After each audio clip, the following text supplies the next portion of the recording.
Okay, so if you're like most men, I'm afraid you're making a huge mistake. In today's video, I'm going to provide you with an orientation that you can adopt so that you can build your life on solid footing, both in the domains of your romantic life and career.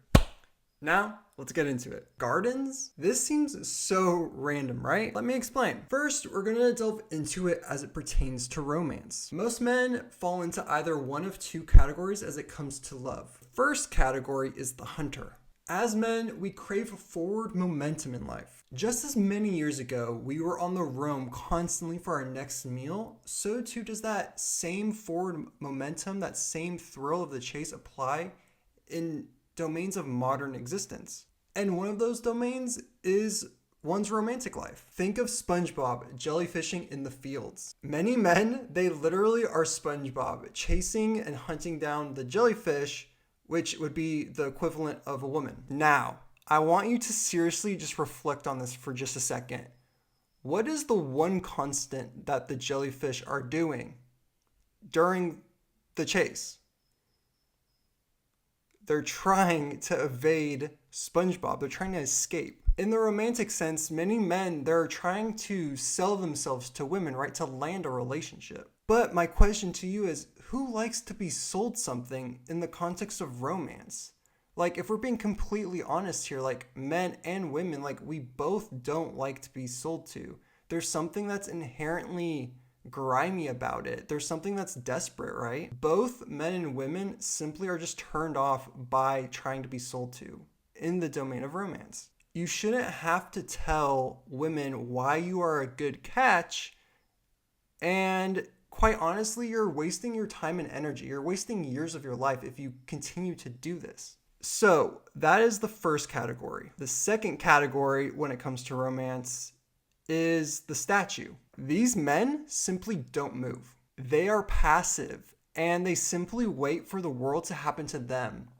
They don't own that they're agentic beings that can make things happen in the world. And I don't think it takes a genius to come to the conclusion that passivity breeds death. Not only will you not achieve your goals sitting on the sidelines, but you're gonna live a dreary existence. So instead of being a hunter or a statue, I propose that we as men need to be gardens. However, a garden for me in this context is lively and vibrant. This isn't a place to rest. Instead, we're going to use that energy that we would be pouring into chasing women into cultivating other various aspects of our lives. Taking to the garden includes aspects of our lives such as fitness, career, friendships, memorable adventures. The list goes on and on.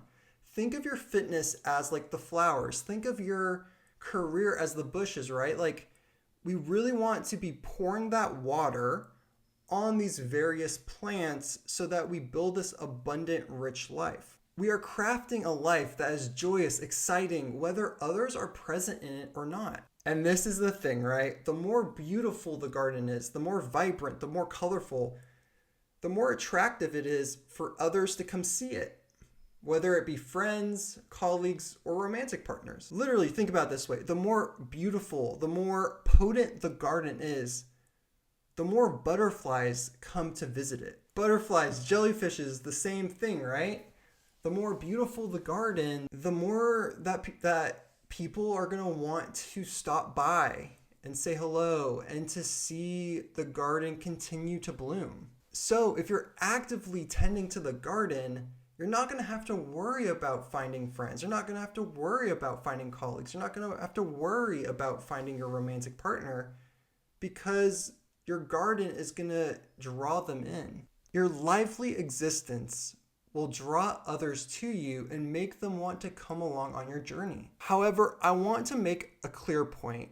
We are massively missing the point if our main motivation for tending to the garden is to attract other people. We simply plant the bushes, flowers, water everything so that we can live a fulfilling and joyful life that is impactful to those that are around us and to make God proud. Now, let's delve into the concept of garden as it pertains to career. When it comes to the domain of career, I believe that God has bestowed upon us each a set of unique gifts and talents that are meant to make an impact in a unique way. God knit us in the womb for a particular purpose. Therefore, I think that the ideal for our career is that it should be a vocation, right? Like, God made us for a particular purpose, and to be aligned with that purpose is to live the most rich experience possible. Our vocation is our garden, or is part of it, right? I forgot what I said. It's the bush, the flower, whatever. It doesn't matter.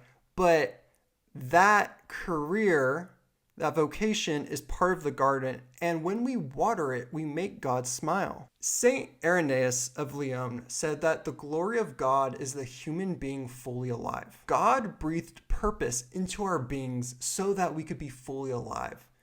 And to live in accordance with that breath leads to the richest existence possible. In Genesis, what did God tell Adam to do? He told him to tend to the garden. Now, it's ironic that in Adam's case, it was literally a garden, right? Like, he was like, Adam, tend to the garden. And Adam's vocation was cultivating that garden. Maybe your vocation literally is gardening like Adam. And if that's the case, we tend to that's literal garden, right? But each of us has that unique purpose that God has given us, right? And therefore, we each have a garden that we're supposed to be tending to, and it's our duty to discover that garden that God has bestowed and set for us, and to live into it and to nurture it. Let us take joy in watering the plants with the purest of water, in pouring our sweat and tears into cultivating and growing the plants in that garden so that we can be the biggest gift to those around us as we possibly can, and to God. How does God want you to bless others? Do you know what your vocation is yet? I believe that men should prioritize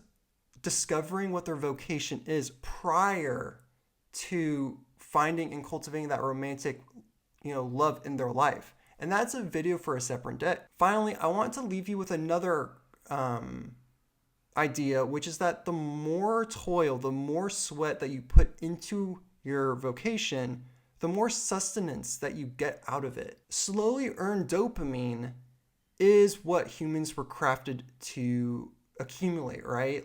We aren't meant for that quick, easy hack, right? We're meant to work with our hands, to sweat, to pour ourselves into these projects, these vocations, and to really love the process of building it, and to enjoy the fruits of that toil if God permits it. All right, I'll see you gents next time, okay? Peace.